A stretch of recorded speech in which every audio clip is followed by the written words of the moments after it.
Di arahan Bapak Presiden, Satgas TPPO Pusat sudah dibentuk, termasuk juga ditindaklanjuti oleh Bapak Kapolda. Seluruh Satgas-Satgas Polres juga harus sudah bergerak.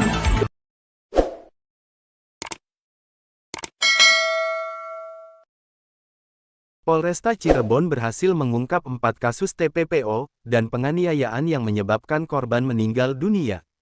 Global Expos TV Kabupaten Cirebon jajaran Polresta Cirebon berhasil mengungkap 4 kasus tindak pidana perdagangan orang atau yang disingkat TPPO dan penganiayaan yang menyebabkan korban meninggal dunia. Dari hasil pengungkapan kasus TPPO tersebut, petugas kepolisian Polresta Cirebon berhasil mengamankan 4 tersangka, 2 seorang perempuan dan 2 orang lagi seorang laki-laki, karena instruksi dari Presiden, dan perintah langsung dari Kapolri, untuk memberantas tindak pidana perdagangan orang, atau TPPO. Kapolresta Cirebon, Kombes Pol Arief Budiman SIKMH, mengatakan, modus operandi para tersangka kasus TPPO ini juga bervariasi, karena dari mulai menawarkan ke korban untuk bekerja di luar negeri, dengan gaji yang fantastis, atau dengan gaji yang menggiurkan, namun mereka pada saat penempatannya itu tidak sesuai seperti apa yang dijanjikan ketika perekrutan, dan sudah ditempatkannya, ungkap Kapolresta Cirebon. Bahkan, majikannya para korban juga cenderung sering mendapatkan perlakuan yang tidak manusiawi, seperti bekerja hampir 24 jam, gajinya pun tidak dibayarkan, bahkan ada yang 5 tahun bekerja di Suriah, bahkan ada juga tidak diberi makan dan minum, hingga mendapat perlakuan kekerasan dari majikan dan agensinya di negara tempatnya bekerja mereka, ungkap Kapolresta Cirebon. Para tersangka juga meminta uang hingga nominalnya mencapai puluhan juta rupiah kepada korban dengan alasan sebagai biaya awal untuk pemberangkatan ke negara tujuan, kata Kombes Pol Arief Budiman, SIK, MH, saat konferensi pers di Mapolresta Cirebon, Jumat tanggal 9 Juni tahun 2023. Ia mengatakan, sejumlah korban dalam kasus TPPO tersebut juga berangkat ke luar negeri secara unprosedural sehingga tidak terdata secara resmi sebagai pekerja migran Indonesia, atau disingkat, PMI. Pihaknya mengakui seorang korban juga meninggal dunia, karena sakit akibat dijanjikan awal bekerja di Korea namun diberangkatkan ke Turki. Selain itu, ada juga beberapa korban yang diberangkatkan ke negara konflik, seperti Irak dan Syria, hingga akhirnya mereka pun mendapatkan perlakuan yang tidak manusiawi, seperti jam kerja selama hampir 24 jam tidak ada istirahatnya, dan ada juga yang tidak mendapat gaji, selama bekerja di sana, hingga tidak diberikan makan, dan minum, katanya.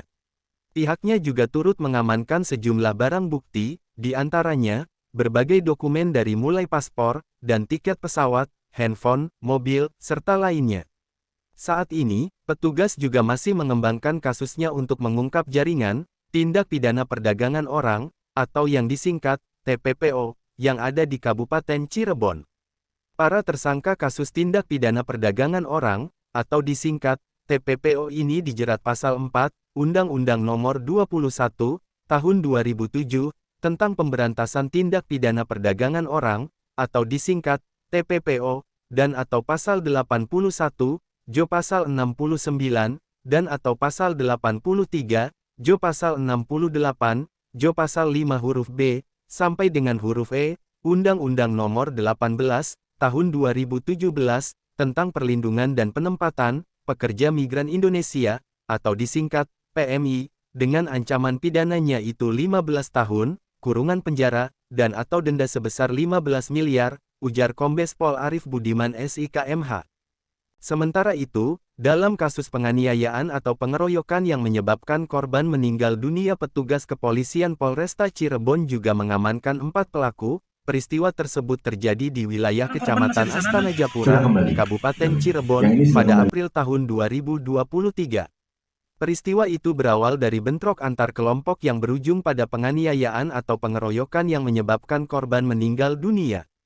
Saat ini, para pelaku berikut barang bukti berupa gitar, kayu, dan lainnya telah diamankan di Mapolresta Cirebon untuk menjalani pemeriksaan lebih lanjut, tutup Kapolresta Cirebon, Kombes Pol Arief Budiman SIKMH. Ketika diwawancarai dari salah satu PMI, yang mengaku bernama Uun Kurniasih, asal Desa Kedung Dalem, Kecamatan Gegesik, Kabupaten Cirebon, dirinya mengaku bekerja di negara Suriah, selama 5 tahun 1 bulan, hanya terima gaji 10 juta dari majikannya, bahkan Uun mengaku dirinya sering diperlakukan seperti tidak layaknya manusia. Dan untuk itu, saya meminta kepada penegak hukum Polresta Cirebon, agar mereka dijerat dan dihukum sesuai hukum yang berlaku. Dan masih menurut Uun, saya juga mengucapkan terima kasih kepada jajaran kepolisian Polresta Cirebon, Bapak Kapolres Kombes Pol Arief Budiman SIKMH, yang sudah dapat mengungkap para sindikat perdagangan orang, dan yang kini sudah mengamankan para pelakunya, ujar Uun Kurniasih, kepada beberapa wartawan yang ada di tempat konferensi pers. Sahabat-sahabat setia, Global Expos TV semua, yang ada dimanapun Anda berada.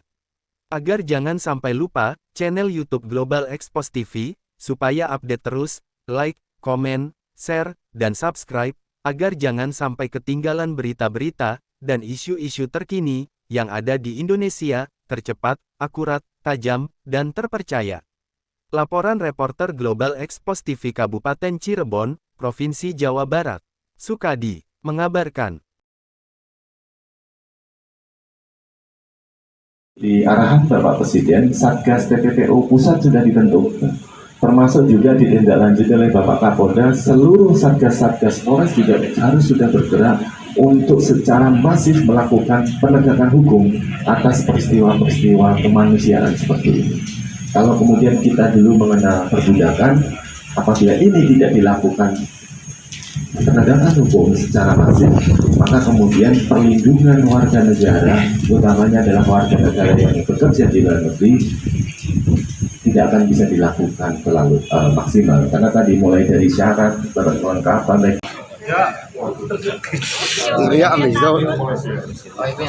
Malaysia ya. Setiap hari mereka kerja di daerah konflik yang sangat semua. Setiap hari mendengar bom, suara tembakan. 5 tahun 1 bulan. 5 tahun. Kondisi di Suriah waktu ibu di sana gimana, bisa diceritakan? Kondisi di sana tuh seperti kota hancur di meleleh. Bom itu setiap waktu, setiap malam.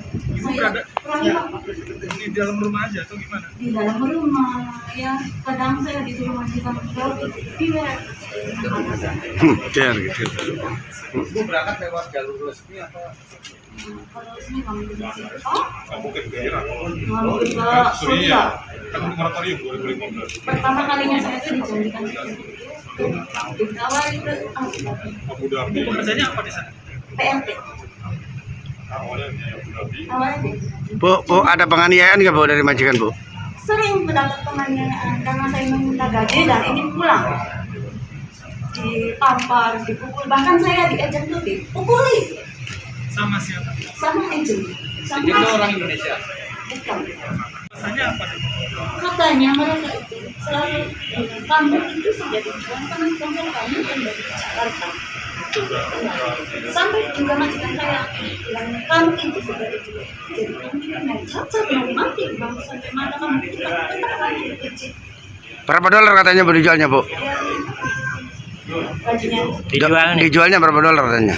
yang saya dengar dari majikan dan agent itu 10 gitu lah. 100 juta lebih, mungkin Untuk membeli seorang PMI ya Bu ya? 150 juta kasihnya. Sama sekali nggak dibayar sepeser pun? Tidak. Mbak, kan tiap hari hampir kena serpihan atau apa waktu kita? Ya enggak sih, alhamdulillah, cuma traumanya itu loh Pak. Satu, saya Orang Cirebon. komunikasi sama keluarga itu tidak dikasih kebebasan. Pas neng Iya. dong. Satu, nggak dikasih kebebasan. Ibu berangkat tahun berapa? Jangan bilang-bilang Berangkat itu tahun 2017. Dulu waktu berangkat itu gimana prosesnya? Prosesnya saya itu diajak di rumah itu, dari rumah itu Diajak sama siapa, tetangga? diantar sama sponsor saya. Iya, tidak lain adalah tetangga saya sendiri. Ada Iya. yang nanya namanya belum? Jam lah. Mana nih kita kedua namanya? Saya itu mencari Kita Singapura. orang, ya itu sponsor.